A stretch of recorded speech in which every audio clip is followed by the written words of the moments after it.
안녕하세요. 이베스트 투자증권의 염승환 이사입니다. 계좌를 신규 개설한 고객님께 요약집 주식 상품권 10달러를 드리는 이벤트를 진행합니다. 영상 하단 더 보기란을 통해 많은 참여 바랍니다.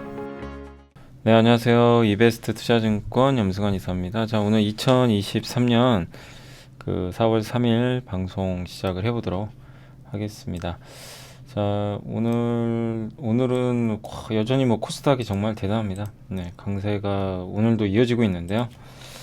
일단 먼저 오늘 소개해드릴 게 또 굉장히 많아요.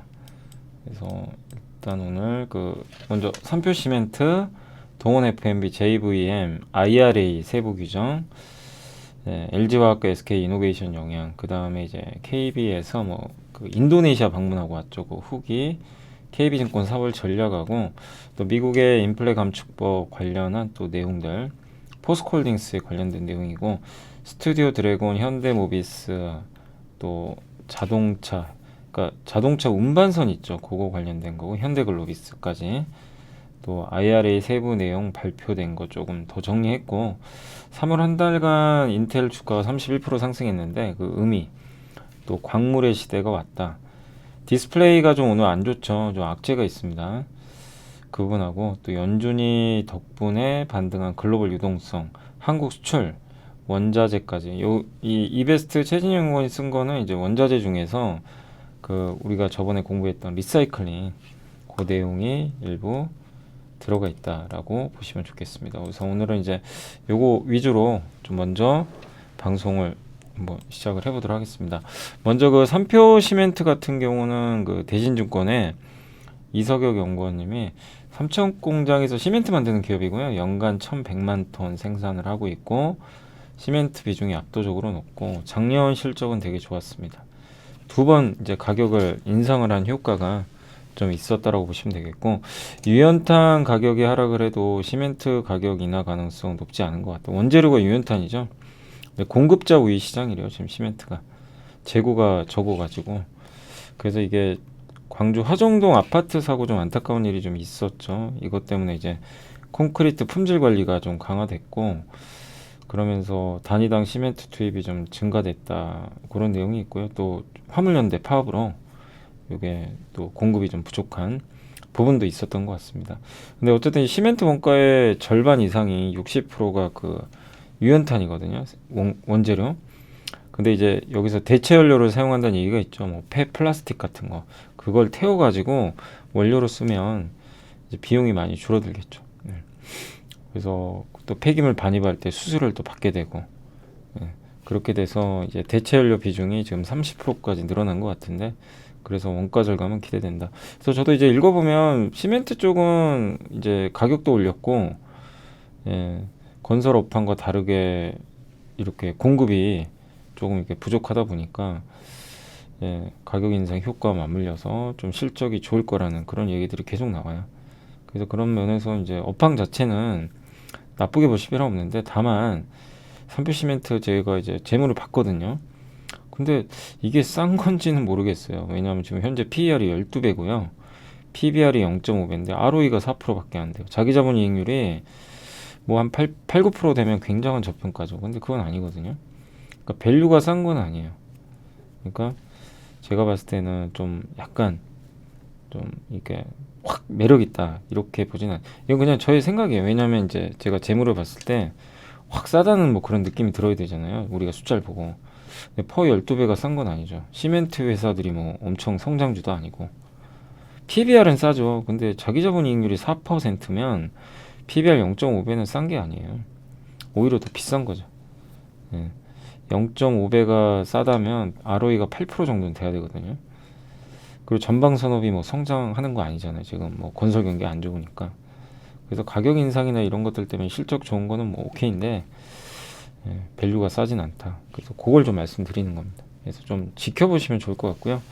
동원 FMB는 이제 하나증권의 심은주 권우정 연구원님이 일단 참치 가격이 떨어져야 이게 좋은데, 동원 산업은 좋죠. 근데 이제 글로벌 선망 참치 효과가 1200, 1300, 1380, 1680, 현재 2000달러까지 올라갔대요. 이게 이제 올라가면 안 좋은 겁니다, 사실. 그래서 동원 F&B한테는 좀 부담이고요. 그리고 유가가 최근에 떨어져서 하반기 안정된다고 하는데 유가에 좀 연동이 돼요, 참치 가격이. 유가 또 올라갔잖아요. 오늘 그 오펙이 감산한다 그래가지고. 그렇게 되면 어떻게 될까요? 하반기에 이게 과연 참치 가격이 떨어질지 그건 잘 모르겠습니다. 어쨌든 이제 그런 이제 불편한 이슈들이 좀 있죠, 동원 F&B한테는. 그래서 주가 좀 부진한 것 같고, 다만 실적이 아주 나쁜 건 아닙니다. 그리고 식품 매출 여전히 견조하고, 예, 그러니까 참치 효과가 올라가는 건 안 좋은 건데 그 비용 부담이 좀 있긴 있어요. 그래도 식자재 수주가 좀 증가해서 또 매출도 늘어날 것 같고, 예, 사료 판가 인상 효과도 좀 기대가 된다, 이런 내용입니다. 그래서 상저하고의 실적을 전망했고 1분기 실적 전망이 제일 낮고요. 2분기, 3분기로 갈수록 증가율은 좀 늘어난다. 다만 이제 참치 효과가 어떻게 될지가 좀 변수인 것 같습니다. 근데 이제 무엇보다 매력 있는 건 뭐냐면 그냥 싸요. 퍼가 6배밖에 안 되고요. ROE가 10, 그러니까 아까 제가 3표 시메트랑 비교를 해드리면 자기 자본 이익률이 두 자릿수 이상인데, 두 자릿수 이상이면 PBR 한 배는 돼야 돼요, 최소. 근데 PBR이 0.63배면 굉장히 저평가되어 있는 거죠. 그래서 발바닥에 있고 밸류도. 그래서 지금은 시간을 갖고 기다리는, 그러니까 아주 매력적입니다, 뭐 앞으로 좋아집니다, 이걸 논하는 게 아니라 일단 그냥 싸고 하반기에 어쨌든 이제 주요 원재료 가격만 떨어지면 주가가 상당히 좀 회복이 되겠죠. 근데 그게 될지 안 될지는 지금 모르니까 조금 시간은 좀 필요할 것 같습니다. 아무튼 현재 주가는 좀 저평가 상태라는 거, 그걸 좀 말씀드리고 싶고요. JVM은 이제 한국 IR협의회에서 저번 주 금요일 날 우리가 한번 또 저희 당사에 나온 자료도 말씀드렸지만, 예, 한국 IR협의회에서 굉장히 자세한 자료가 나왔고요. 한 번 더 공부한다고 생각하시면 좋을 것 같아요. 병원 약국 자동 조대화 시스템을 만드는 회사고, 그러니까 병원이나 약국 같은 데서 약을 만들 때 자동으로 그냥 해주는 거예요. 파우치형. 그러니까 우리 보통 약을 받을 때 저기 약국 가면 약 봉지에 이렇게 하나씩 뜯어서 먹을 수 있게 파우치형, 여러 약을 섞어주잖아요. 그게 파우치형이에요. 그게 주력이고, 한미사이언스가 최대 주주고, 전체 매출 중에 유럽이 23, 북미가 16%로 아무튼 선진국 비중이 굉장히 높은 편입니다. 그리고 네 가지 제품이 있어요.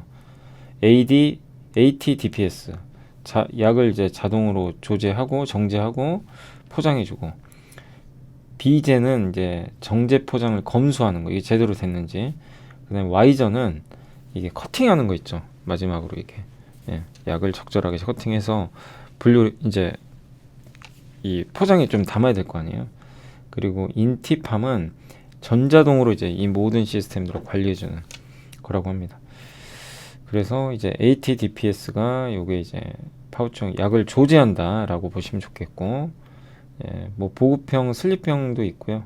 비젠은 이제 검수하고, 근데 비젠 같은 경우는 한 대는 분당 최대 80%를 검수해서 ATDPS 2대를 소화할 수 있는 그런 그 능력이 있다고 하고요. 그 다음에 이제 자동으로 잘라주고 하는 게 있고, 또 파우치형만 하는 게 아니라 바이알 포장 장비인 그러니까 이 동그란 원통 있죠, 원통형에. 미국은 그렇게 먹잖아요. 이렇게 동그란 캡슐에 원통, 거기다가 약을 담죠. 그래서 꺼내서 먹는 거죠. 우리 한국은 파우치형, 여러 약을 섞어 먹고, 블리스터 카드는 이제 이걸 뭐 이게 툭 누르면 약이 딱 나오죠. 그런 이제 형태는 이따 사진 보여드릴게요. 그래서 유럽은 이제 그런 형태고요. 예, 그리고 차세대 제품 매니스는 그 안에 이 로봇 팔이 들어가 있습니다. 기존 생산성의 3배 다관절 협동 로봇이 들어가 있어요. 굉장히 이제 앞으로 24년 내년에 나오는데 요게 좀 기대가 됩니다. 그리고 안티팜은 의사의 처방에 따른 의약품 또는 진료 재료를 승인된 권한자가 이제 관리 및 인출하는 그런 시스템이다 라고 보시면 좋겠고, 업무 절차를 굉장히 간소화해 주고요. 국내 상급 병원이나 종합병원에 이제 대상으로 해서 146세트를 납품을 했다고 합니다. 그러니까 약국을 정말 자동화해서 뭐 인건비도 줄여주고, 의사나 간호사분들이 해야 되는 그런 일들, 또 약국, 예, 약사분들이 이제 하시는 일들을 줄여주는 거죠. 예. 그래서 주요 의약품 재포장 방식은 3가지인데, 파우치, 바이알, 블리스터.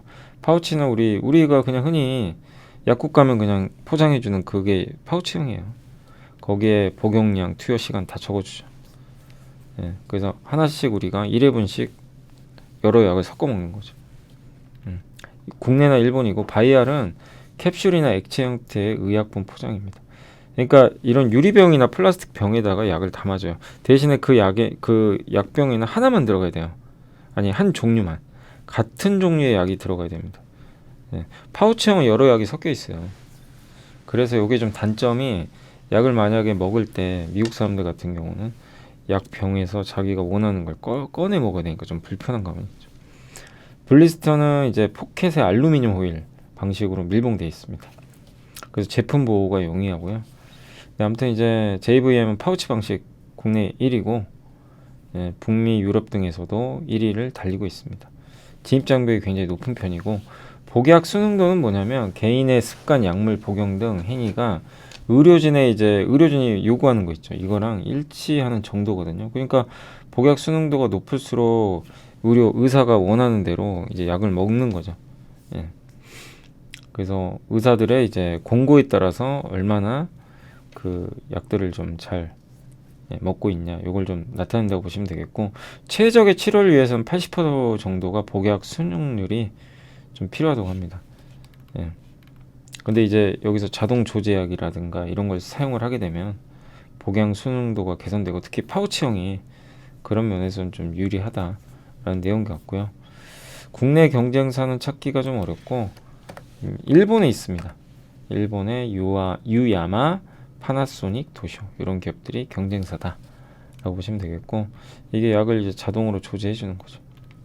네, 그리고 안티팝 도입 전에는 이렇게 복잡해요. 약을 이렇게 투약까지 하는 경우가. 안티팝을 도입하려면 5에서 20분이면 그냥 끝납니다. 이 모든 게 그냥 다 자동화 돼버려요. 네. 그리고 요게 이제 그 환자 처방을 내리면 이제 재고를 좀 파악을 해가지고 약을 만들어주고, 예, 기존의 환자 데이터도 있고요. 예, 그래서 이제 약사의 승인하에 이런 이제 자동화 장비가 돌아가는 거죠. 요게 그 우리가 흔히 먹는 파우치형입니다. 이거 맨 왼쪽이 아시겠지만, 예, 우리 이제 투명하게 안에 또 보이죠. 예, 바이알은 이렇게 동그란 거, 예, 뭐 플라스틱 병이나 유리병에 담겨 있고, 블리스터 카드는 이렇게 생겼어요. 예, 이렇게. 그래서 저걸 딱 눌러서 그냥 하나씩 꺼내 먹는 거죠. 예. 요게 이제 조제 자동화 신제품, 예, 로우 8이 들어가 있고, 아무튼 ROE가 14%인데 요새 주가 좀 빠졌어요. 요즘에 주가 흘러내렸죠. 예, 뭐 성장이 둔화될 거다 이래서. 근데 지금 보셨다시피 굉장히, 예, 그 경쟁력 있는 제품들을 일단 만들고 있고, 지금 트렌드에 딱 맞죠. 인건비 부담, 고령화, 예, 자동화, 여기에 딱 맞는 그런 기업인데 철저하게 소외받고 있습니다. 지금 주가가. 그래서 지금은 좀 매력적인 그런 구간으로 다시 진입을 한 것 같습니다. 네. 자, 그리고 이제 IRA 법안 이제 세부 규정 한번 살펴보겠습니다. 이제 배터리 부품과 핵심 광물로 이렇게 나누는 게 핵심이고요. 거기에 뭐가 들어가냐, 그게 중요한데, 배터리 부품은 음극판, 양극판, 우리 분리막 전해질 다 공부해봤죠. 배터리 셀 모듈 요겁니다. 그래서 이거는 이제 미국에서 공장이 있어야만 돼요. 반드시. 그래야 보조금 받고, 그냥 핵심 광물은 보조금을 받으려면 미국에 공장이 없어도 되고요. 미국과 FTA 체결 국가, 우리 한국도 포함됩니다. 그러니까 예를 들면 에코프로비엠이 한국에서 양극재를 만들어서 수출을 하면 보조금을 받습니다. 알루미늄박 우리가 그 함께 배우기 공부했지만, 뭐 예를 들면 삼화알루미늄이 뭐 한국에서 알루미늄 박을 만들어서 수출을 하면 뭐 그것도 포함이 되는 거죠. 네. 그래서 이제 이런 것들이 이제 구성 재료로 좀 구정이 돼서 배터리 부품은 아니고 핵심 광물로 정의가 됐다.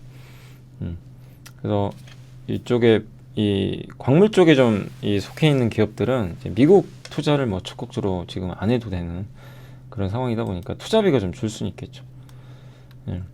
그리고 LG화학은 이제 양극재, 전구재 추가 증설 시 운신의 폭이 넓어진 게, 어쨌든 LG화학 양극재를 앞으로 많이 생산해야 되는데, 원래 이제 미국에다 이렇게 지으려고 했던 것도 있는데, 이렇게 되면 국내에 지을 가능성이 높죠. 그래서 24년도에 이제 구미에, 예, 양극재 생산 법인 LG BCM 6만 톤 요걸 이제 가동할 예정인데, 화유 코발트 이제 중국의 회사랑 같이 조인트 벤처를 이제 맺어서 하는 건데요. 예, 해당 법인의 전구체 조달은 취저우나 아니면 이제 캠코는 어디냐면 고려아연과 이제 합작사죠. 고려아연하고 그 조인트 벤처 합작사가 한국 전구체거든요. 이것 통해서 활용을 한다라는 그런 좀 얘기가 좀 나오는 것 같고요. 그리고 이 구미에서 국내 공장에서 양극재를 만들어도 배터리 보조금은 받을 수가 있습니다. 원래 이제 미국에 이렇게 4조 원 들여가지고 지으려고 했는데 이게 어떻게 될지 모르겠어요. 조금 늦춰질지는.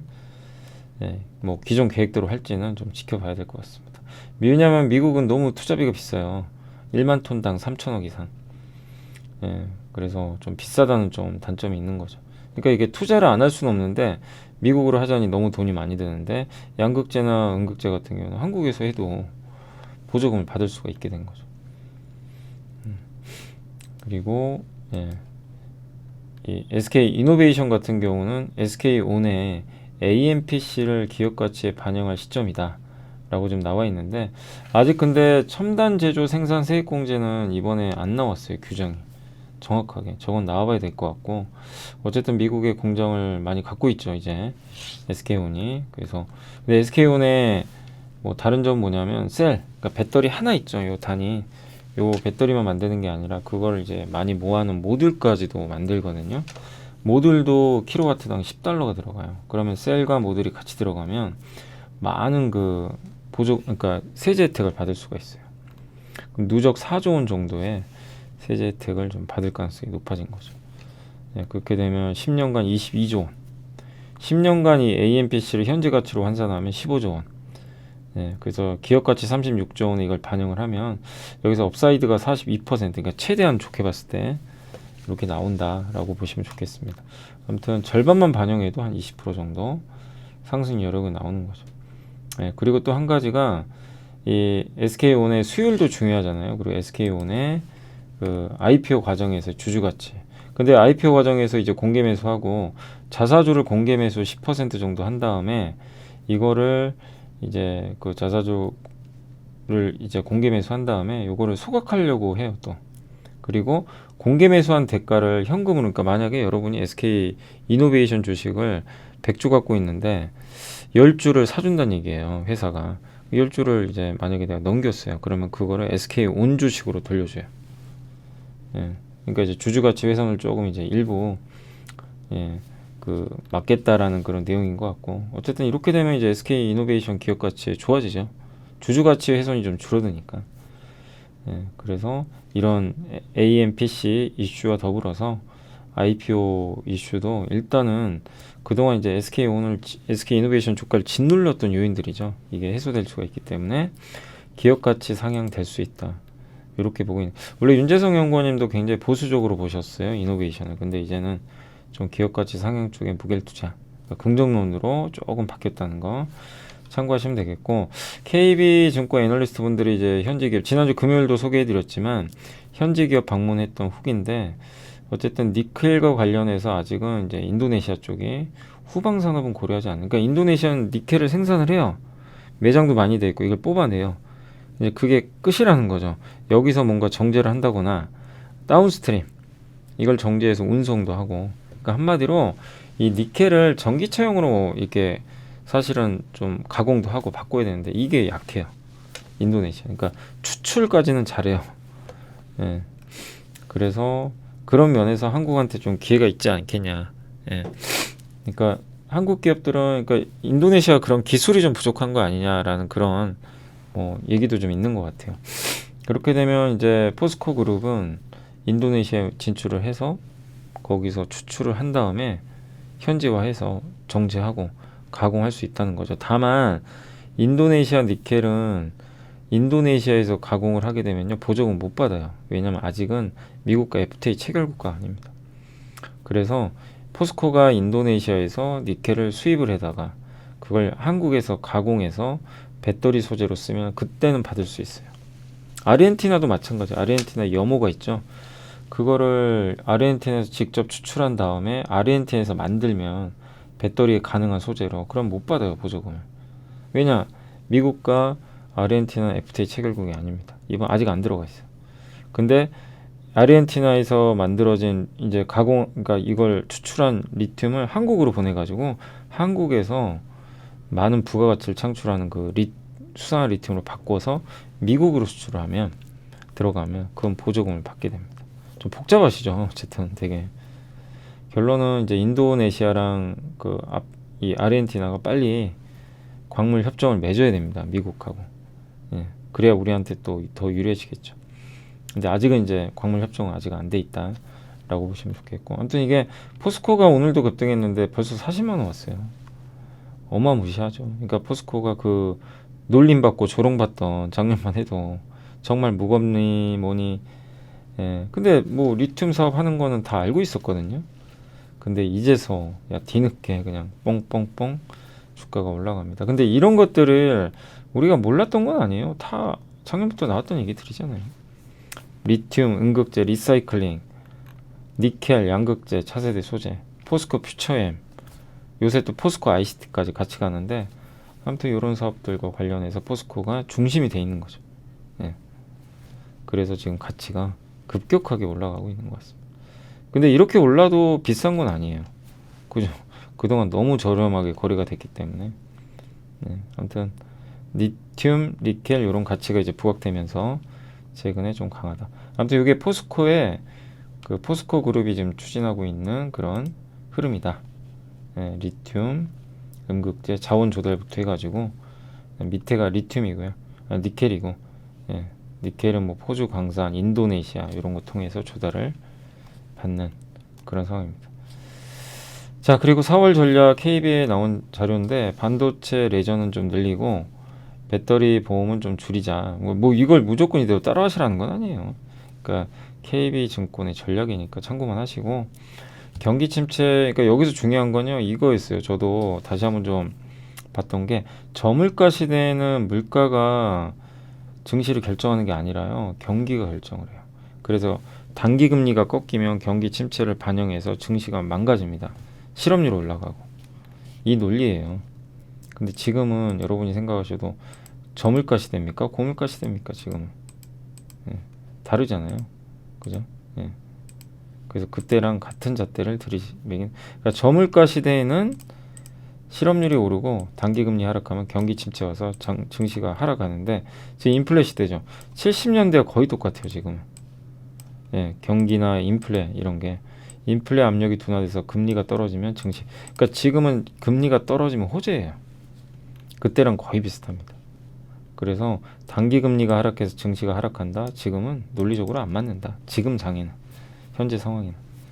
예, 그리고 실리콘밸리뱅크가 이게 처음엔 두려웠지만 오히려 이것 때문에 증시가 올랐어요. 사실 또 왜? 유동성이 증가해 버렸어요. 연준의 긴축을 막아버렸습니다. 얼마 전만 해도 연준이 6%까지 올린다는 얘기 우리 있었잖아요. 그래서 증시가 버벅댔어요. 실제 기억하실 거예요. 근데 SVB 사태 이후로 좀 버벅대다가 쫙 올라버렸고, 코스닥은 날라갔죠. 왜 그러겠습니까? 유동성이 증가한 거죠. 예. 1970년대에도 반등이 나왔던 건 경기 침체가 발생하고 그게 물가를 안정시키면서, 그러니까 이 모든 것들이 SVB 사태도 그렇고 이 지금의 이런 부분들이 금리를 떨어뜨리게 되는데, 금리 떨어뜨리면서 물가까지 안정화시켜요. 그리고 물가가 안정화되면 금리는 또 떨어지는 거죠. 왜? 고물가가 모든 원인이거든요. 작년부터. 그잖아요. 작년에 우리가 이렇게 고생했던 이유도 고물가가 너무 높았던 거죠. 네. 근데 물가 꺾이면서 금리가 낮춰진다, 이건 호재란 얘기예요. 그러니까 과거처럼 무조건 이런 A 플러스 B는 C다, 이게 아닙니다. 1 더하기 1은 2가 아니에요. 상황에 따라 다르다. 그러니까 이거를 명확하게 좀 잘 해석을 해주신 것 같아요.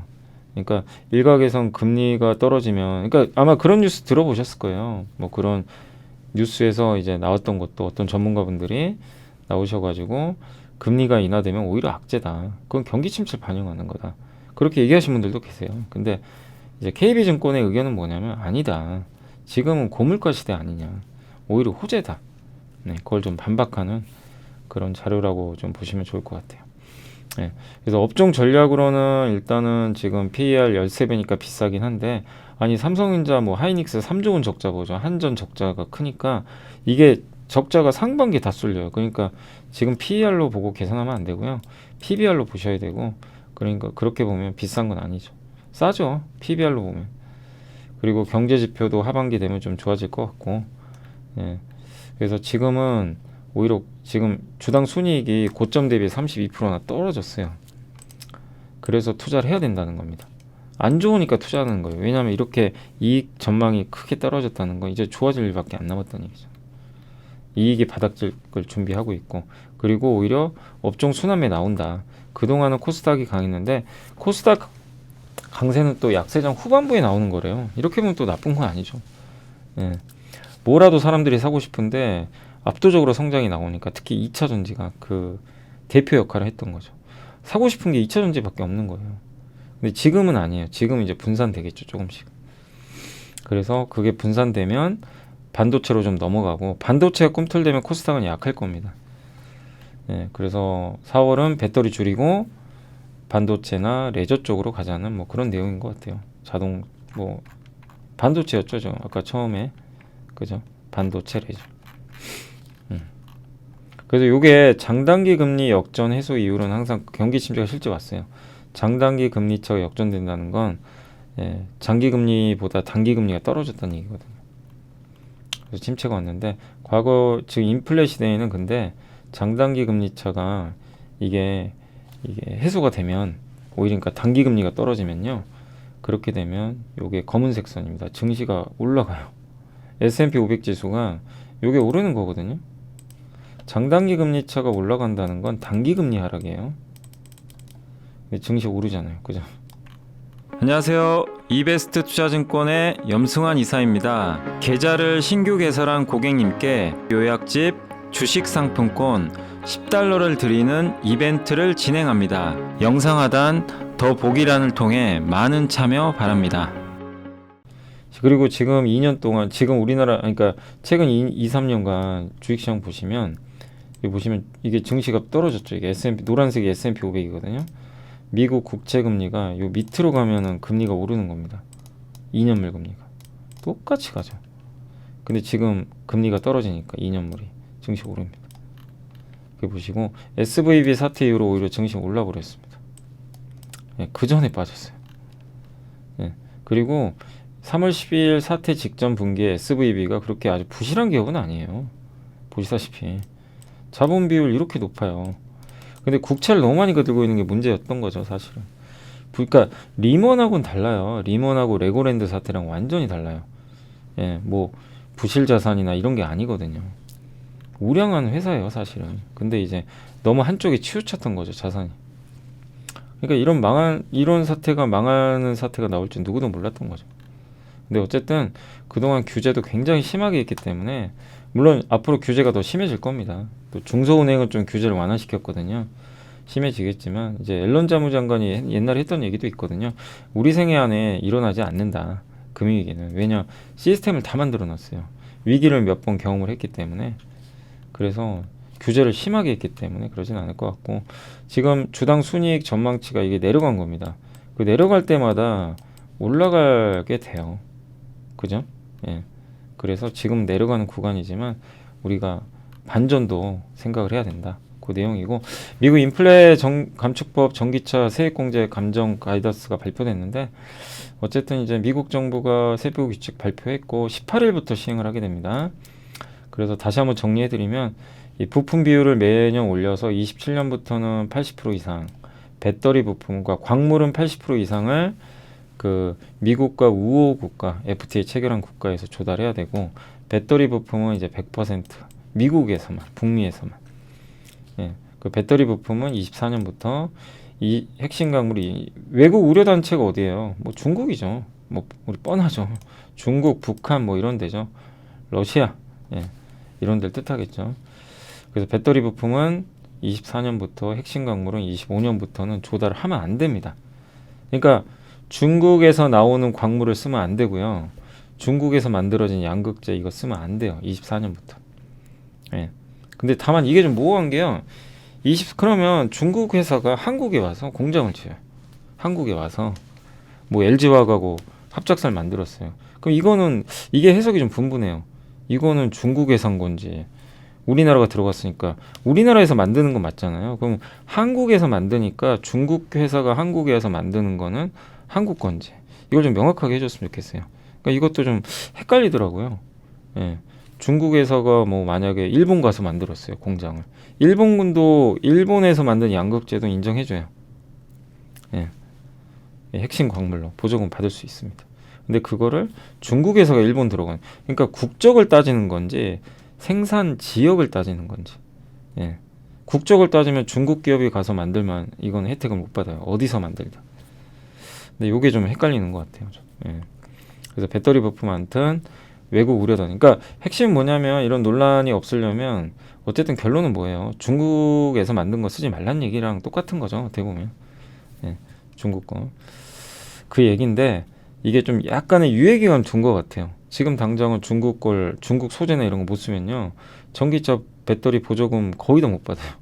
그걸 염두에 둔 거 아닌가 보여지고, 포스코홀딩스는 어쨌든 이제 호주 광산, 아르헨티나 염호 있는, 호주는 문제가 아닌데 아르헨티나 염호에서는 추출을 해서 직접 거기서 가공을 하면 보조금을 못 받습니다.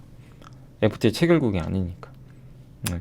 그래서 아르헨티나에서 5만 톤 생산체계 구축하는데 1단계는 24년도 상반기에 완공이 되고요. 직접 그 인접 공장에서 수산화 리튬으로 전환하는데 이 1단계 방식은 보조금을 지금 상태에서 못 받아요. 2단계는 받아요. 왜냐 한국에서 가공을 하니까. 그죠? 예. 근데 FTA 체결국 혹은 핵심 광물 원산지 인정국 비중이 아직은 40%밖에 안 돼요. 그래서 큰 어려움은 없다. 40%니까 당장 그걸 뭐 아르헨티나에서 한다고 해서 뭐 보조금을 못 받지는 않는다. 왜냐하면 비중 자체가 40%이기 때문에. 네, 2단계는 뭐 지금 당장은 받을 수 있고요. 뭐 이거는 어차피 한국에서 하는 거니까.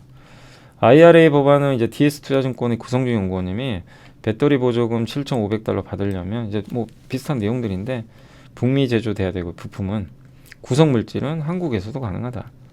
예, 그리고 50% 이상의 부가가치를 만들어내야 된다. 핵심 광물은. 예, 업종 전체의 호재다. 근데 여기서 눈여겨보실 건 뭐냐면 분리막 전해액의 호재예요.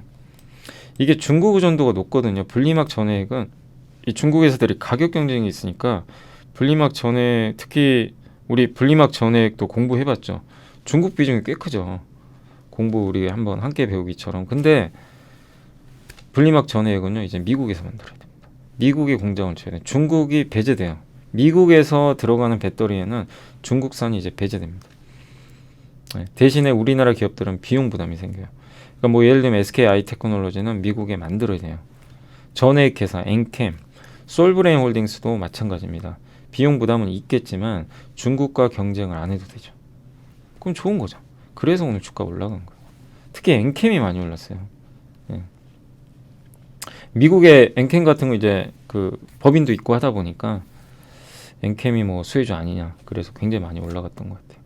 아무튼 전해액과 분리막 만드는 회사들은 어쨌든 이제 미국에다 공장을 좀 지어야 된다. 그래야만 배터리 보조금이 가능합니다.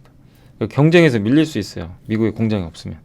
예, 그걸 염두에 두셔야 됩니다. 그래서 혹시 투자하고 계신 뭐 분리막이나 전해액 회사들 한번 전화를 해보셔가지고 예를 들면 뭐 동아기업이나 난 솔브레인 홀딩스 갖고 있다. 나는 엔캠을 갖고 있다. 나는 뭐 WCP 분리막 갖고 있으면 바로 전화를 하세요. 하셔가지고 예, 미국에 지금 공장이 있냐 아니면 미국에 지을 계획이 있냐 이걸 꼭 물어보시기 바랍니다. 회사마다 좀 다르니까. 그래서 주가도 소외받았던 이쪽 섹터인데 여기가 이제 어쨌든 오랜만에 긍정적인 뉴스가 나왔다라고 보시면 좋겠고, 그 다음에 AMPC 첨단 생산 세액공제 크레딧은 아직 발표가 안 돼서 요건 좀 지켜봐야 되겠지만 어쨌든 이제 세부 내용이 나오면 좀 매력도는 높아질 것 같다. 그래서 LG엔솔과 SK온의 기업 가치는 좀 증가하지 않을까 이렇게 보고 있는 것 같고요. 그 다음에 이제 오늘 그 스튜디오 드래곤 오랜만에 보고서 나왔는데 안 좋죠. 요새 뭐 미디어 회사들 별로 안 좋은데 예, 어쨌든 소외받고 있어요. 근데 한참 막 9만 원 갔다가 그때는 좀 오히려 제가 좀 보수적으로 보자고 했죠. 비싸거든요. 다른 게 아니라 그냥 비싸서 그런 거고요. 밸류상. 예. 근데 지금은 또 떨어져 있고, 그리고 회사에 문제는 없어요.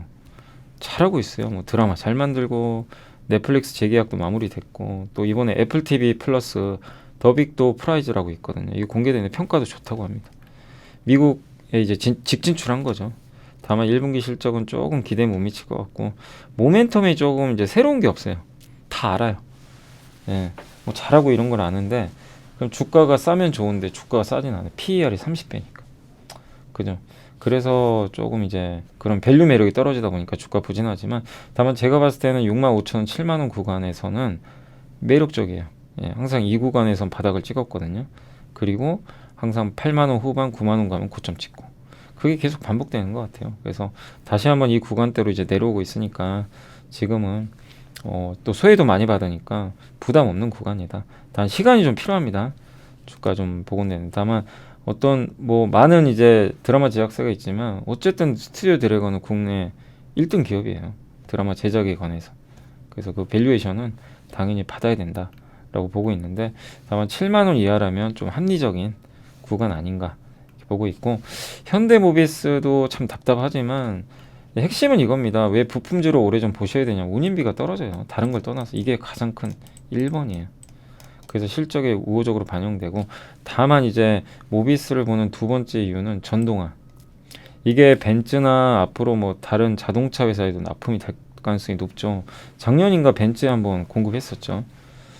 예, 그래서 이제 이런 전동화 매출들이 앞으로 늘어나니까 요게 핵심이죠. 이제 자동차 전동화 이 부품들이 많이 들어가거든요. 우리가 LG전자도 좋게 보는 이유가 저 전동화 부품 때문이죠. 근데 주가가 싸니까 예, 매력 있지 않나. 다만 너무 답답합니다. 저도 정말 답답한 기업이에요. 예, 언제쯤 갈지는 모르겠네요. 아무튼 BSA라는 또 이 배터리 이 시스템을 이제 관리해 주는 건데 부품인데 배터리 시스템 어셈블리 약자인데요. 요걸 또 만들고 있어요. 구동 모터에 그러니까 모터가 있죠. 전기차에는 이 전기 에너지를 안정적으로 공급해 주는 그러니까 배터리 관리해 주는 장치라고 보시면 돼요. 수백 볼트의 고전압으로 큰 전류를 내기 위해서는 여러 개의 배터리 셀을 그러니까 배터리 하나만 갖고는 안 되고 여러 개의 배터리를 모아놔야죠. 거기서 이제 고전압을 낼 수가 있기 때문에 그런 것들을 이제 모아놓은 장치다라고 보시면 좋겠습니다. 아무튼 지금은 밸류는 무릎 위하고요. 자동차 만선은 뭐냐면은 교보의 남주순 연구원님이 아마 이제 오늘 쓰신 것 같아요. 근데 보통 자동차 하면 이제 뭐 완성차 부품 쓰시는데 되게 좀 독특했던 게 자동차 이 운반선 있죠. 그걸 썼어요. 현대글로비스. 근데 좋게 보고 있는 것 같아요. 왜냐하면 자동차 운반선 시장 규모가 커진대요. 점점. 연평균 2.7로 꾸준하게 성장하고 자동차 전세계 운반선 촉수가 750척인데 무엇보다 공급이 없어요. 별로. 한 대당 6,500대를 실을 수 있대요. 근데 선주들이 투자를 많이 안 한대요. 그래서 자동차 운반선은 과점되고 있고 현대글로비스가 2등입니다. 2위고 배가 부족하다고 합니다. 이걸 PCTC라 그래요. 그래서 여전히 운임 높게 유지되고 있고 중국 차업체들이 유럽, 중동, 아프리카 수출 확대를 하고 있는데 중국 회사들이 이제 유럽에 본격적으로 진출을 해요. 그래서 늘립니다. 그럼 이거 유럽에 수출할 때 배 타고 가야죠. 네, 그죠? 그래서 그쪽에 대한 좀 수혜가 예상이 되는 것 같습니다. 이 수출 전략이 본격화된다. 그래서 운임도 여전히 높다고 하더라고요. 용선료도. 공급은 부족하고 수요는 있으니까. 그래서 중국 업체들이 이렇게 좀 뛰어든다. 유럽 판매량이 아마 이게 제가 잘못 쓴 것 같은데 100%가 넘는 걸로 알고 있고 중국의 유럽 자동차 물량도 이렇게 20년에 17만 대가 지금 87만 대까지 작년에. 예. 우리하고 이제 현대차랑 경쟁은 해야 되는 건 좀 불편하지만 아무튼 중국 회사들이 유럽에 그냥 팍팍 가고 있어요. 향후에 20%까지 점유율을 목표로 하고 있다고 합니다. 근데 어쨌든 저렇게 되면 물동량이 늘어나니까 뭐 해운사한테 그러니까 저걸 실어 나르는 기업들한테 뭐 긍정적이다 보시고 그리고 이런 이제 이유들 때문에 중국 회사들이 20척 이상을 발주를 했대요. 다만 인도 시점은 24년 내년 말이니까 내후년까지는 배가 좀 부족하다고 합니다. 그리고 중고차, 상업용 차량 등 아직 운송 수요가 재개 안 돼서 이 수요는 올해 늘어날 것 같고 환경 규제 때문에 또 선박도 감소해요. 유해 물질 같은 거 이제 배출하면 안 되니까. 그래서 폐선이 계속 늘어나고 있다고 합니다. 그러니까 공급은 줄고 수요는 증가하는 이 사이클이 24년, 5년까지 이어지겠죠. 그죠? 예. 다만 이제 26년부터는 또 어떻게 될지 왜냐하면 26년부터는 본격적으로 또 저 중국 회사들이 발주한 배들이 운항을 하니까. 근데 어차피 우리가 이런 해운 업종을 뭐 5년 6년 투자할 건 아니잖아요. 사이클 보고 하시면 돼요. 근데 저는 이제 긍정적으로 보는 게 내년까지 볼 필요는 없어요. 다만 올해 아시겠지만 현대글로비스 엄청 빠졌죠. 완전 왕따 주고 아무도 관심 없고, 다만 공급은 늘기 어렵고 운임은 좋고 주가는 굉장히 저평가되어 있습니다. 예. 그래서 동사 주가는 보통 겨울철에 약세, 3월에 저점을 찍는다고 하는데, 예. 뭐 환율도 좀 떨어져 있고 감익은 올해 불가피하되 작년이 좋았거든요. 그래서 그런 걸 반영해서 좀 주가가 안 좋았습니다. 다만 이미 선반영 됐고요. 현대차 그룹 장기 성장성 여전히 좋고, 근데 무엇보다 퍼 5.1배. 글로비스가 2등하고 있고요. 글로비스 그냥 발바닥에 가 있습니다. 그러니까 그냥 부담이 없다. 그리고 제가 보니까 요새 내부자 임원분들이 좀 많이 사요. 그런 면에서는 좀 매력은 있다. 그러니까 무엇보다 저평가 매력이 좀 높다는 걸 염두에 두시면 좀 좋을 것 같습니다. IRA 세부 내용 발표가 됐는데, 요건 이제 김철중 연구원님이 여기도 나와 있지만 어쨌든 이 전액 분리막 공통적으로 뭔 얘기를 합니까? 다 공통된 게 뭐죠? 광물 회사들 수혜다. 포스코홀딩스 뭐 이런 기업들, 또 전액 분리막 기업들 호재다. 예. 요 세 가지를 얘기를 해요. 여기도 나와 있죠. 근데 이제 전액 분리막 회사들은 이제 투자비를 들여서 미국에 가야 됩니다. 예. 그래서 리스크가 좀 있어요. 그래서 보호 장치가 필요한 게 조인트 벤처, 과거 대비 긴 시계열의 대규모 공급 계약, 이런 게 좀 체결될 필요는 있다.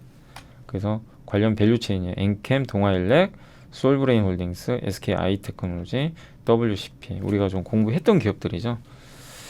그리고 최근 글로벌 또 전기차 산업의 키포인트가 보호무역주의를 강화하고 점유율 경제하기 때문에, 보호무역주의는 뭐죠? 미국, 중국과 안 쓰겠다는 게 첫 번째고, 두 번째가 전기차 시장 점유율, 저가형 차를 만들겠다는 거예요. 그러면 LFP로 간다는 얘기예요. 우리 한국은 LFP 안 했지만 이제 간다는 얘기죠. 왜? 주요 자동차 회사들이 좀 만들어 달라는 거예요. 현대차도 CATL 거 아마 쓰는 걸로 알고 있어요. LFP. 우리나라는 기업들은 못 만드니까, 안 만드니까. 근데 이제는 만듭니다. 최근 LG엔솔도 북미에 3조 원 투자한다고 얘기를 했고, SK온은 이번에 시제품 공개했고, 그래서 안 할 이유는 없어요. LFP로 간다. 예, 이런 니즈들 때문에. 중국을 배제해야 되기 때문에. 근데 중국이 유일하게 지금 LFP를 하고 있으니까 이제 한국이 그 수혜를 받겠죠. 나중에 이게 만들게 되면. 그래서 LFP에는 또 우리 많이 공부했죠. 전해액 기업들이 최대 수혜 기업이다. 많이 공부했죠. 예. 그러니까 뭐 엔캠, 뭐 첨보 이런 기업들이 수혜를 받을 수가 있는 거죠. 아무튼 그리고 이 세부 내용 중에 엠팩은 이게 공개가 안 됐는데, 요거는 6월이나 8월경에 아마 발표가 예정된다고 하니까 참고하시면 좋겠습니다. 아무튼 아직 이벤트는 다 끝난 건 아니고요. 그리고 이제 반도체 쪽은 인텔 주가가 요새 많이 올랐어요. 마이크론이 이제 시장 재고 줄고 있다고 하고, 인텔도 노트북 재고 줄고 있다. 정상화된다. 이래가지고 3월 한 달 동안 무려 31%나 주가가 급반등을 했습니다. 그래서 메모리 기업들의 지금 재고는 아직도 더 증가를 하고 있는 상황인데, 어쨌든 생산량에 미치지 못, 출하가 여전히 부족해요. 메모리 좋은 건 아니에요. 근데 유통 채널 재고가 줄면 순차적으로 줄기 시작하겠죠. 그러니까 결국 시간의 문제인데, 다만 좀 아쉬운 거는 삼성이 공격적으로 좀 감산을 해야 되는데 감산을 공격적으로 하는 것 같지는 않아요. 그게 좀 아쉬운 거죠. 아무튼 미국 칩 메이커들의 중국향 매출 비중 추이고요. 예. 전 세계 폴더블 폰 출하량 및 시장 점유율이라고 합니다. 플립 폴더블 폰 이런 건데 점점 이제 시장 점유율이 늘어나겠죠. 근데 비중이 엄청 많은 건 아니에요. 네. 삼성이 이제 주로 하는 거고, 그래서 폴더블 폰이 대세가 되는 건 아니고 시장의 일부 축은 담당한다 이렇게 보시고, 그 다음에 중국향 매출 비용은 이번에 마이크론 규제 받았죠. 중국에서 뭐 사이버 보안, 이게 어떤 영향을 줄지는 좀 봐야 되겠지만 어쨌든 11% 정도 좀 비중이 좀 높은 편이라 영향을 좀 받는 것 같습니다. 그리고 철강 금속 광물의 시대입니다. 아까 나왔던 건데, 예, 어쨌든 북미에서 재활용되든지 FTA 체결국에서 만들든지 이런 거고, 추출은 그대로 그냥 뽑아내는 거, 가공은 뭐죠? 예, 추출한 원료를 변환하는 거, 쓸 수 있게. 그래서 요걸 이용을 해서 뭐 리튬도 만들고 니켈도 만드는 거죠. 그래서 여기에 관련된 수혜 기업은 포스코홀딩스. 예. 미국이 아마 아르헨티나랑 협정을 체결할 것 같고요. 또 캐나다, 한국, 유럽의 포스코 퓨처엠의 양응급제 요 시설에 조달할 수도 있고. 네. 그래서 일단 포스코홀딩스가 수혜를 많이 받을 것 같고 고려현도 수혜 주죠. 예.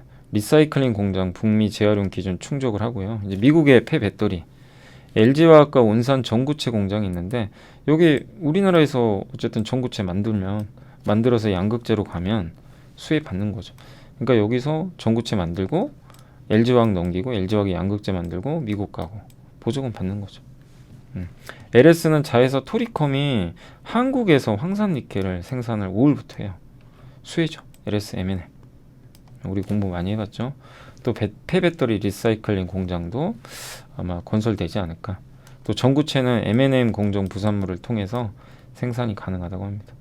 그래서 이제 요 세 개 우리 한국의 대표 이런 기업들이 수혜를 받는다라는 그런 내용이니까 참고를 한번 해주시면 좋겠고요. 이게 포스코 홀딩스의 이제 리튬 사업 계획과 그런 현황이니까 한번 참고해 주시면 좋을 것 같습니다. 그리고 디스플레이가 오늘 안 좋은 게 LG 디스플레이가 투자를 좀 더 지연시켰어요. 올해 3월 31일까지 투자 종료하려고 했는데 OLED TV 쪽이에요. 이건 아시죠? 그래서 이 거시경제 환경이 불확실해가지고 여기 3월 31일로 5년을 더 연기시켰습니다. 그만큼 LG 디스플레이가 좀 쉽지 않은 거죠. 돈도 부족하고.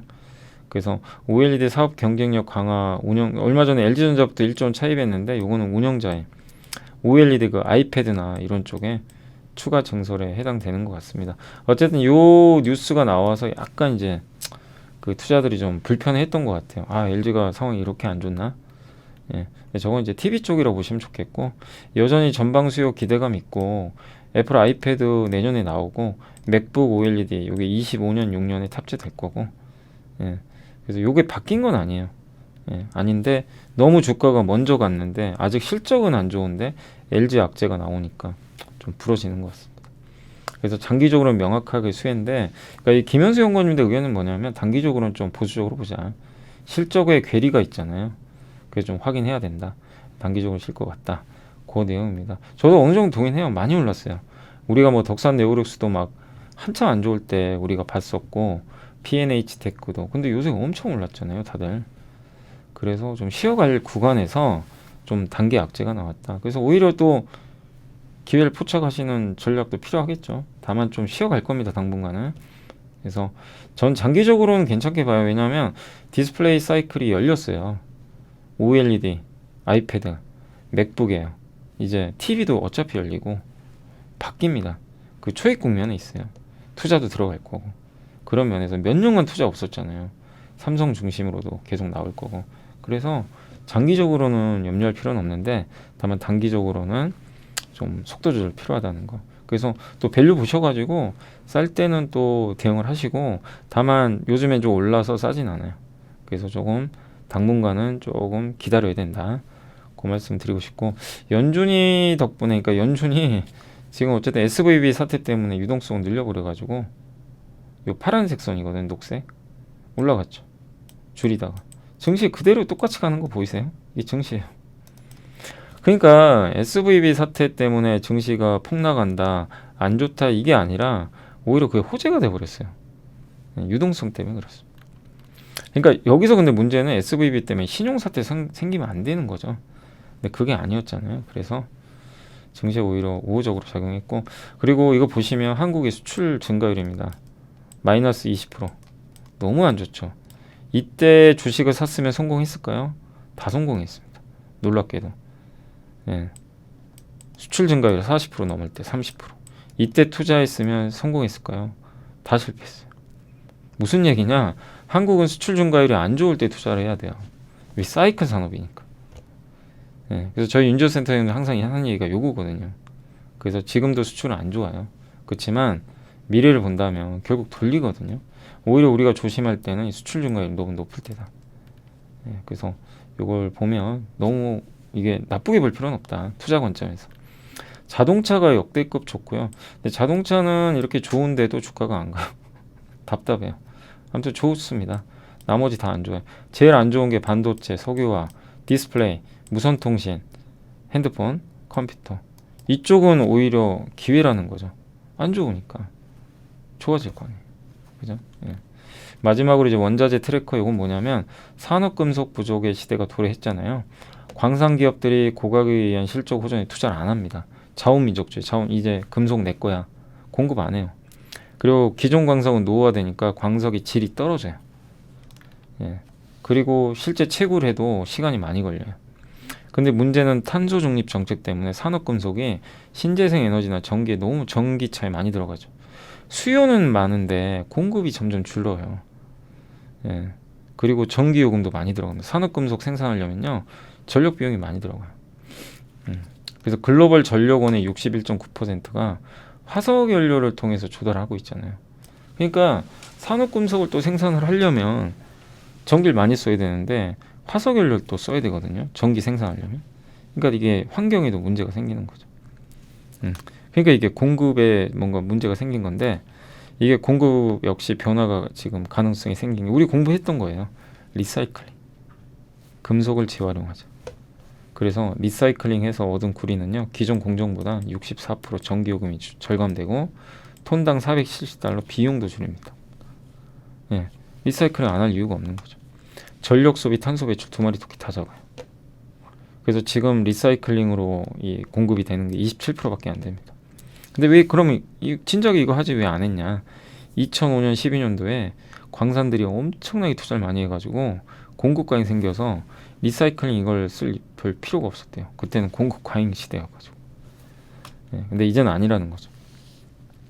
그리고 옛날에 주택 건설, 인프라, 내구 연수가 30에서 36.5년, 제조 장비 운송 같은 여타 산업이 12년에서 18년인데 옛날에 신흥국이 막 도시화할 때 기억나세요? 1980년, 90년 아시아의 네 마리용.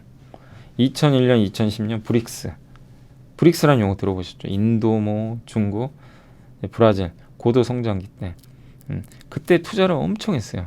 근데 그게 이제 노후화돼서 교체를 해야 되는 시기가 이제 보통 30에서 36.5년.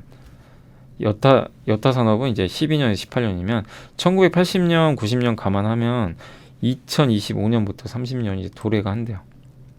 대규모 스크랩, 그러니까 폐금속이 이제 대규모로 나온대요. 네, 요걸 우리가 염두에 두면. 그래서 리사이클링의 금속의 원료가 노폐 스크랩이 있어야 될 거 아니에요. 이게 많아요. 여기서 추출을 해서 뭐 금속을 뽑아내는데 그 시기가 이제 얼마 안 남았다는 거예요. 그래서 우리가 여기에 대비를 해야 되는 거예요. 물론 이제 신재생 에너지와 전기차는 고순도 구리만 필요하니까 순도가 낮은 건 안 필요할 수도 있습니다. 그래서 폐배터리에서 이제 추출하는데 폐배터리는 좀 더 시간은 걸려요. 2028년, 30년 정도는 돼야 됩니다. 많이 나오려면 배터리가. 예, 그러니까 지금은 이제 막 기대감으로 많이 가는 거지만요.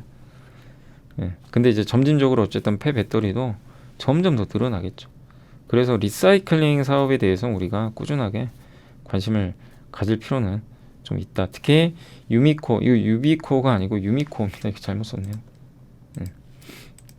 어쨌든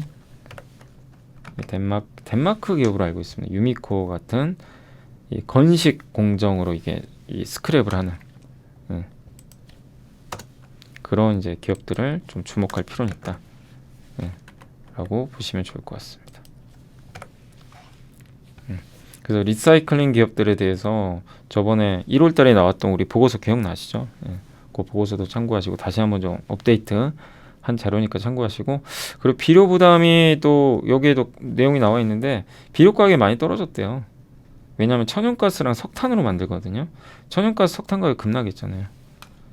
예, 그러면 어떻게 돼요? 비료값 떨어지고, 비료값 떨어지면 작황이 유리해집니다. 비료를 많이 써요. 그럼 작황이 늘어나니까 농산물이 풍작이 일어나겠죠. 농산물이 풍작이 일어나면 농산물 가격 떨어지겠죠.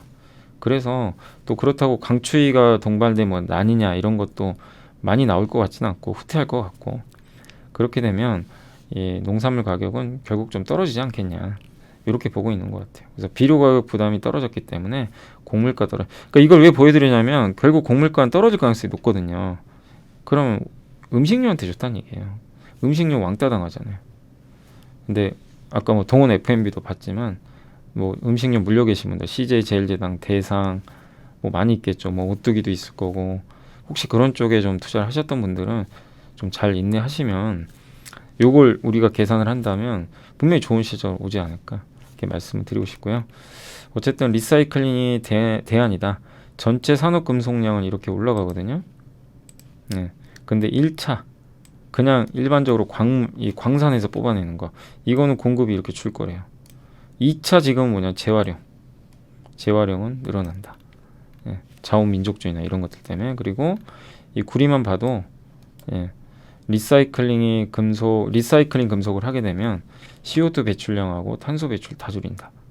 예, 그러니까 에너지 소비도 에너지 절감량 적죠. 탄소 배출도 얼마 안 됩니다. 그리고 시간이 지날수록 이렇게 스크랩이 많아진대요. 이제 폐기물들이 많아지니까. 예, 그리고 이런 것들이 이제 대규모 스크랩 발생할 때 처리 가능한 건식. 예, 유미코어가 건식 상공정도 하고 습식도 하고 고려연도 하고요. 영풍, LSM&M 건식 습식 다 하고 성일하이텍, 포스코 이런 기업들이 이런 공정들이 있으니까 참고해 주시면 좋을 것 같고 비료 가격은 많이 이제 부담이 완화됐습니다. 예. 작황 여건이 좀 좋아지고 있다. 이렇게 보시면 좀 좋을 것 같습니다. 자, 예, 이렇게 해서 오늘 보고서 정말 많았는데 한 55분에 걸쳐서 말씀드렸고 아직 장이 안 끝나서 제가 이제 장 끝날 때쯤에 시황은 좀 말씀드릴게요. 잠시만요. 자, 그리고 이제 장이 지금 한 7분 남았어요. 근데 이제 지금 동시효과 들어가서 지금 일단 시황 좀 마감을 하겠습니다. 제가 또 3시 반에 좀 나가야 될 것 같아가지고 일단 이제 장은 지금 동시효과 들어간 상황인데 현재 예상은 코스피가 현재는 뭐 플러스인데요. 일단 오늘 좀 빠졌죠. 약간 좀 빠져 있고 오늘도 역시 코스닥의 랠리가 정말 돋보여서 저 전고점 넘겨버렸습니다. 정말 대단하고 강세장이에요. 코스닥은 뭐 이거는 뭐 약세장에서 뭐 일시 반등 그게 아니죠. 굉장한 강세장입니다. 지수가 저점에서 25%나 올랐거든요. 연초 대비. 확실한 강세장이고 그걸 주도하고 있는 건 누가 뭐래도 2차전지다. 네, 이렇게 보시면 좀 좋을 것 같고 그 다음에 오늘 일단 이 수급 상황은 외국인들이 좀 기관하고 같이 많이 팔았는데 요즘에 장의 특징을 좀 여러분도 보시면 아시겠지만 개인 장세예요. 외국인 기관 장세가 아니에요. 개인이 사는 거 위주로 가요. 그러니까 오늘 외국인들이 전기전자 많이 샀는데도 전기전자 빠졌어요. 기관이 오히려 팔았고 반면에 오늘 개인 투자분들 뭐 샀죠? 철강주. 근데 되게 놀라운 건 옛날 같으면 개인이 사는 건 다 빠졌잖아요. 사실 우리가 항상 머릿속에 뭐였죠? 개인 투자자가 많이 사면 주가 빠지는 경우가 되게 많았는데 지금은 아니에요. 제가 한번 보여드리면 포스코홀딩스만 해도요. 이게 포스코홀딩스 수급이거든요. 보이세요? 이 맨 왼쪽에 빨간색 보이시죠? 이게 다 개인 투자분들이 사신 거예요. 엄청나게 사고 있어요. 근데 주가가 빠지는 게 아니라 계속 올라갑니다. 그러니까 개인 장세라는 게 지금 정확히 맞아요. 올해 연초부터 한번 볼까요? 예. 올해 연초부터 이게 누적으로 보면 개인 투자분들이 예, 이 포스코를 굉장히 많이 샀습니다. 예. 그래서 올해 연초부터 꾸준하게 이렇게 지금 매수가 돼 있다라고 보시면 좋겠고 누적으로 지금 예, 보시면은 이게 얼마인가요? 억이죠. 억. 100만, 1000만억, 10억, 100억, 9,900억 1조를 사셨어요. 포스코만. 근데 주가가 이런 건 좋은 거죠. 개인이 많이 샀는데 이렇게 힘있게 올라가는 건 굉장히 좋은 거죠. 그럼요. 예. 그러니까 옛날하고 지금 시장이 좀 바뀌었습니다. 외국인하고 기관 장세가 아니라 예, 개인 장세다. 그래서 개인들의 수급의 힘이 굉장히 세졌다. 예. 근데 이제 개인 투자분들의 자금의 대부분이 다 2차 전지만 가요. 그건 좀 아쉬워요. 좀 여기저기 분산되는 것도 좋은데 아무튼 지금은 이제 2차 전지에 거의 집중돼 있다.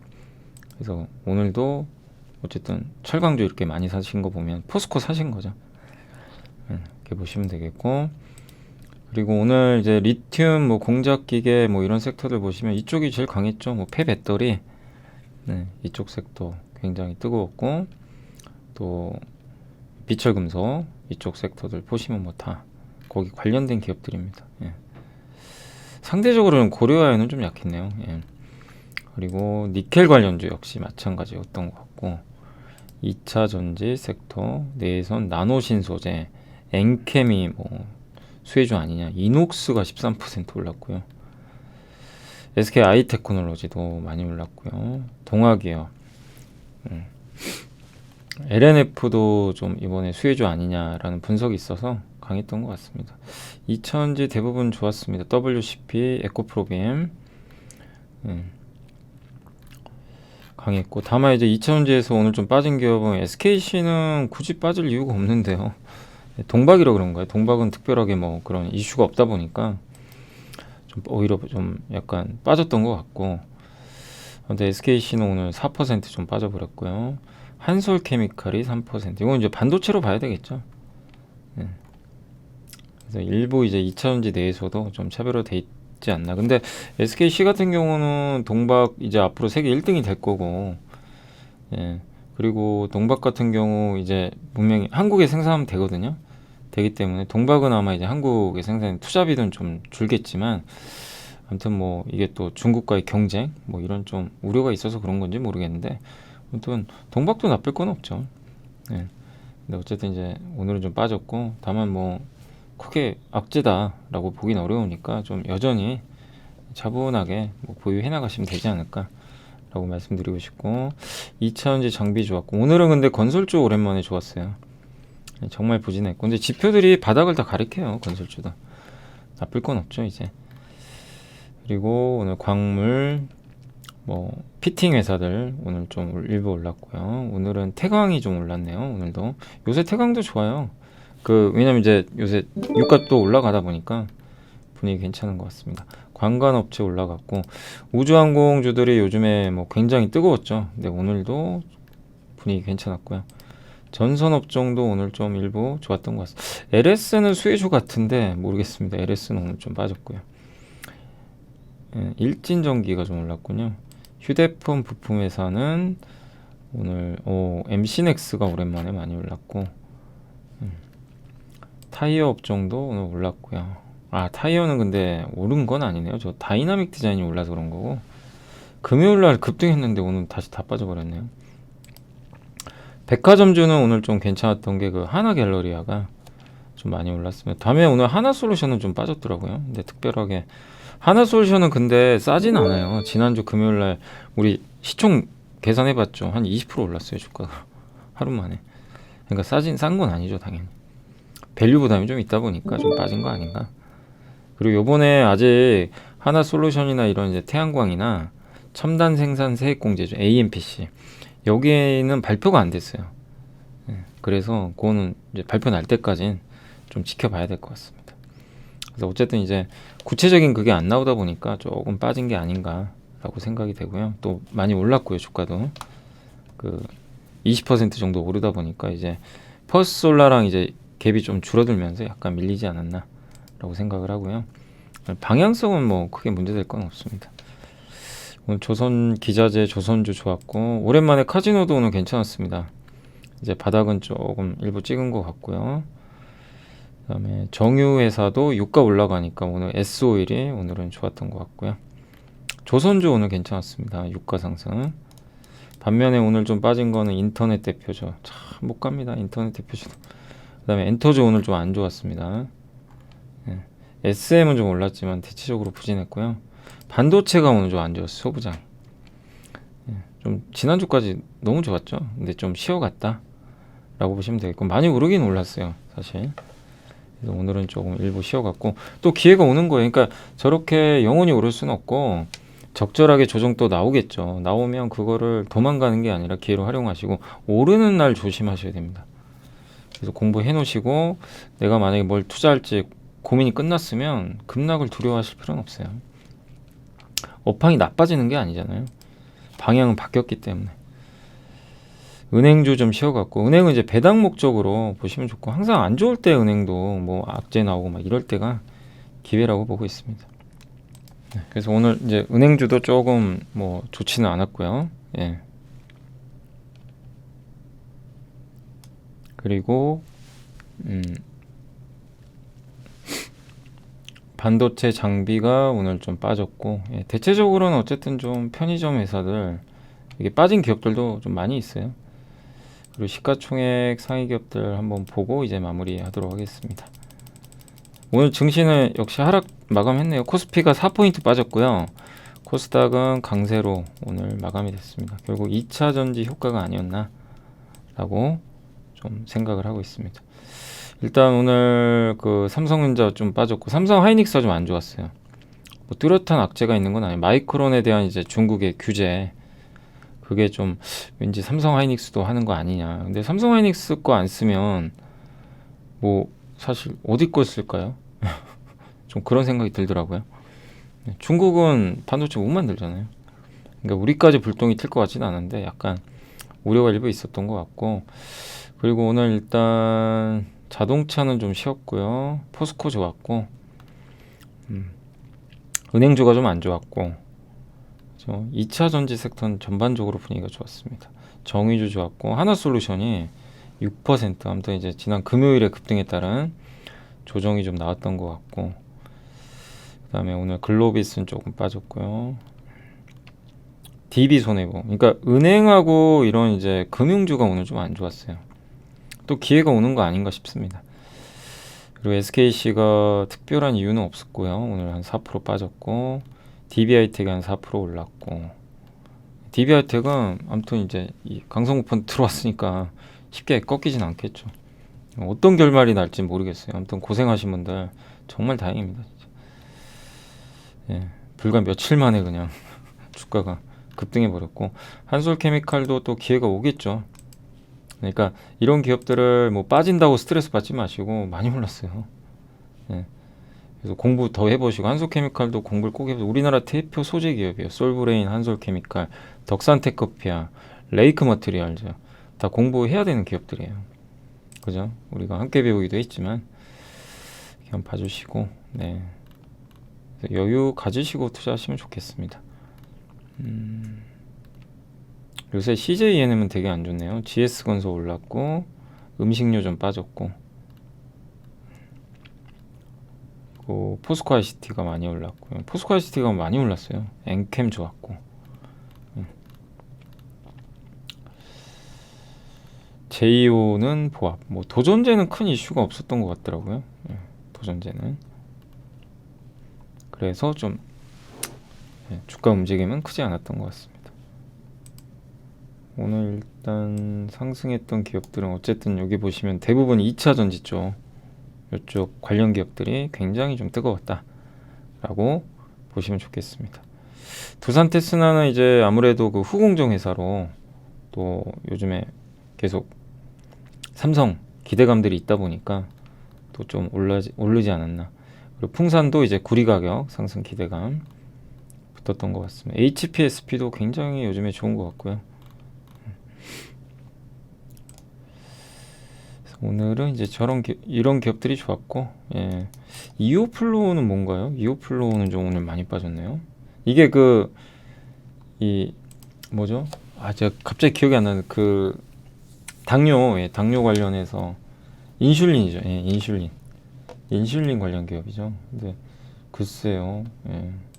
요새 많이 올랐거든요. 근데 특별한 이유가 있는지는 저도 좀 확인을 못 해봐가지고 잘은 모르겠습니다. 아무튼 오늘은 좀 많이 빠졌네요. 그동안 또 많이 오르기도 올랐고요. 자, 아무튼 이제 오늘 요 정도 좀 말씀드리고, 아무튼 오늘도 고생하셨고, 그 다음에 내부자 매수로는 지난 31일날 현대글로비스 원영덕 상무가 매수가 좀 들어왔고요. 대한약품 이윤우 대표이사가 일부 좀 장내 매수는 들어왔으니까 한번 참고하시면 되겠고, 아무튼 IRA 법안 때문에 막 희비가 엇갈리지만, 예, 어쨌든 이제 오늘 주가에는 충분히 그런 것들을 반영을 했다. 그래서 2차전지 이제 투자하신 분들 이벤트가 거의 끝나가요. 그래서 너무 흥분하지 마시고 뒤늦게 투자하는 건 진짜 아닌 것 같아요. 근데 2차전지 내에서도 못 간 거 많아요. 그런 것들 위주로 부담 없이 앞으로 좋아질 것 같은데 좀 덜 오른 거, 이런 걸 찾는 게 더 중요하지 않나 이렇게 생각하고, 또 공부 계속 하시고, 공부할 건 너무 많은데 제가 함께 배우기 하면서 진짜 빨리빨리 다 하고 싶은데 여력은 안 됩니다. 근데 어쨌든 천천히 공부해서 따라와주고, 무엇보다 중요한 건 방송만 보시면 안 돼요. 방송만 보지 마시고 꼭 자기 걸로 만드시면 좋겠습니다. 메모하셔가지고 이러이러한 기업이 있고 직접 분석도 진짜 해보시고 그리고 그런 기업이 쌀 때 투자도 해보시고 손해도 보고 이익도 내보고 그러면서 그 경험. 그래서 작년에 포스코 그다음에 작년에 반도체 배우기 하셔가지고 수익 내신 분들은 그게 다 돈이 돼요. 나중에 돈 번 것도 돈인데 경험이 돈이 돼요. 근데 또 했는데 어떤 기업을 내가 공부해서 들어갔는데 실패한 것도 그것도 돈이에요. 예, 그것도 좋은 경험이에요. 아 이렇게 해서 안 좋았구나, 실패했구나, 뭐가 잘못됐는지.